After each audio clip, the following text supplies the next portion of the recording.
ನಮಸ್ಕಾರ ವೀಕ್ಷಕರಿಗೆ, ಈ ನನ್ನ ಪಯಣದ ಪುಟಗಳು ಯೂಟ್ಯೂಬ್ ಚಾನಲ್ಗೆ ಸ್ವಾಗತ. ಇದು ನನ್ನ ಮೊದಲನೆಯ ಎಪಿಸೋಡ್ ಆಗಿದೆ.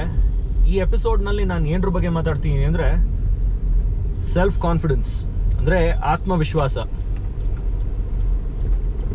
ನಾನು ಏನಕ್ಕೆ ಈ ಸ್ಪೆಸಿಫಿಕ್ ಟಾಪಿಕ್ನ ಚೂಸ್ ಮಾಡಿದ್ದೀನಿ ಅಂದರೆ, ಇದು ನಾನು ಮೊದಲನೇ ಬಾರಿ ಅಲ್ಲ ಯೂಟ್ಯೂಬ್ ವಿಡಿಯೋ ಮಾಡ್ತಿರೋದು, ಒಂದು ಯೂಟ್ಯೂಬ್ ಚಾನಲ್ ಟ್ರೈ ಮಾಡ್ತಿರೋದು. ಮುಂಚೆನೂ ಕೂಡ ಮಾಡಿದ್ದೀನಿ. 10ರಲ್ಲಿ 8-9 ಜನ ಒಂದು ಒಳ್ಳೇದು ಮಾತಾಡಿ ಒಂದು ಎನ್ಕರೇಜ್ ಮಾಡಿದ್ರೆ, ಯಾರೋ ಒಬ್ರು ಇಬ್ರು ಏನಾದರೂ ಒಂದು ನೆಗೆಟಿವ್ ಕಾಮೆಂಟ್ ಮಾಡ್ತಾರೆ, ಏನೋ ಒಂದು ಗೇಲಿ ಮಾಡ್ತಾರೆ. ಇದು ನಾವು ಯಾವುದೇ ರೀತಿಯಾದ ಕಾರ್ಯಗಳು ಜೀವನದಲ್ಲಿ ಮಾಡೋದಕ್ಕೆ ಹೊರಟ್ರೆ ಅದೇ ಕತೆ. ಒಂದು ಆಪೋಸಿಂಗ್ ಫೋರ್ಸ್ ಅನ್ನೋದು ಇದ್ದೇ ಇರುತ್ತೆ. ಈ ಆಪೋಸಿಂಗ್ ಫೋರ್ಸನ್ನ ನಾವು ಎದುರಿಸ್ಬೇಕು ಅಂದರೆ ನಮಗೆ ನಮ್ಮಲ್ಲೇ ಆ ಆತ್ಮವಿಶ್ವಾಸ ಅನ್ನೋದು ಜಾಸ್ತಿ ಇರಬೇಕು. ಹೀಗೆ ಒಂದು ಕತೆ ಇದೆ ಆತ್ಮವಿಶ್ವಾಸದ ಬಗ್ಗೆ. ಒಂದು ಊರಲ್ಲೇ ಒಂದು ಬಹಳ ದೊಡ್ಡ ಟವರ್ ಇತ್ತಂತೆ. ಆ ಊರಿನ ಕಪ್ಪೆಗಳೆಲ್ಲ ಆ ಟವರ್ನ ನಾವು ಹತ್ತುತ್ತೀವಿ ಅಂದ್ಕೊಂಡು ಒಂದು ಕಾಂಪಿಟೇಷನ್ ಅರೇಂಜ್ ಮಾಡ್ಕೊಂಡಂತವಲ್ಲ. ಆ ಊರಿನ ಜನಕ್ಕೆಲ್ಲ ಆಶ್ಚರ್ಯ, ಇಷ್ಟು ದೊಡ್ಡ ಟವರ್ನ ಈ ಕಪ್ಪೆಗಳು ಎಲ್ಲಿ ಹತ್ತೋದು? ಆ ಟವರ್ ಸುತ್ತ ಸೇರ್ಕೊಂಡು ಈ ಕಾಂಪಿಟೇಷನ್ ಆಗ್ತಿರ್ಬೇಕಾದ್ರೆ ಆ ಜನರೆಲ್ಲ ಆ ಕಪ್ಪೆಗಳಿಗೆ ಡಿಸ್ಕರೇಜ್ ಮಾಡೋಕೆ ಸ್ಟಾರ್ಟ್ ಮಾಡಿದ್ರು.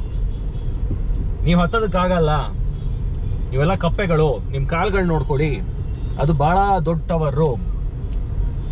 ಎಲ್ಲರೂ ಕೇಕೆ ಹಾಕಿದ್ರು, ಎಲ್ಲ ಈ ಥರ ಗೇಲಿ ಮಾಡಿದ್ರು. ಸುಮಾರು ಕಪ್ಪೆಗಳು ಅರ್ಧಂಬರ್ಧ ಹತ್ತಿ ಎಲ್ಲ ಕೆಳಗಿಳಿದು, ಇದು ಹೌದು, ಇದು ನಮ್ಗಾಗಲ್ಲ ಅಂಥೇಳಿ. ಆದರೆ ಒಂದು ಕಪ್ಪೆ ಹತ್ತತಾನೆ ಹೋಯ್ತಂತೆ. ಅದು ಜನ ಏನು ಮಾತಾಡಿದ್ರು ಹತ್ತತಾನೆ ಹೋಯ್ತು. ಅದು ಪೂರ್ತಿ ಆ ಟವರಿನ ಎತ್ತರಕ್ಕೆ ತಲುಪ್ತು. ಆ ಕಪ್ಪೆಗೆ ಕಾನ್ಫಿಡೆನ್ಸ್ ಇತ್ತು. ಆದರೆ ಆ ಕಾನ್ಫಿಡೆನ್ಸ್ ಹೆಂಗೆ ಬಂದಿದ್ದು ಗೊತ್ತಾ? ಆ ಕಪ್ಪೆಗೆ ಕಿವಿ ಕೇಳಿಸ್ತಿರ್ಲಿಲ್ಲ. ಈ ಜನರು ಮಾತಾಡೋದು ಯಾವುದೂ ಕೂಡ ಆ ಕಪ್ಪೆ ಕಿವಿಗೆ ಹಾಕೊಂಡ್ದಾನೆ ಅದು ಸೀದಾ ಹತ್ತಿದೆ.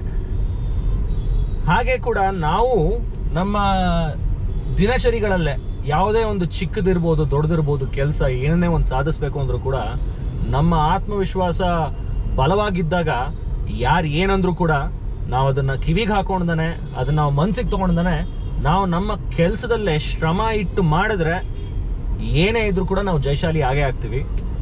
ಹೀಗೆ ಹೇಳ್ತಾ ನನ್ನ ಈ ಮೊದಲನೇ ಎಪಿಸೋಡು ಸೆಲ್ಫ್ ಕಾನ್ಫಿಡೆನ್ಸ್ ಅನ್ನೋ ಒಂದು ಎಪಿಸೋಡ್ನ ನಾನು ಮುಕ್ತಾಯಪಡಿಸ್ತಿದ್ದೀನಿ.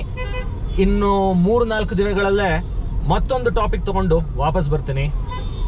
ಸಬ್ಸ್ಕ್ರೈಬ್ ಆಗಿ ಕಾಮೆಂಟ್ ಮಾಡಿ, ನಿಮಗೆ ಏನು ಅನ್ನಿಸ್ತು ಅಂತ ಹೇಳಿ ದಯವಿಟ್ಟು ಈ ಕಾಮೆಂಟ್ ಸೆಕ್ಷನಲ್ಲೇ ಬರೆದು ನನಗೆ ತಿಳಿಸಿ. ಧನ್ಯವಾದಗಳು.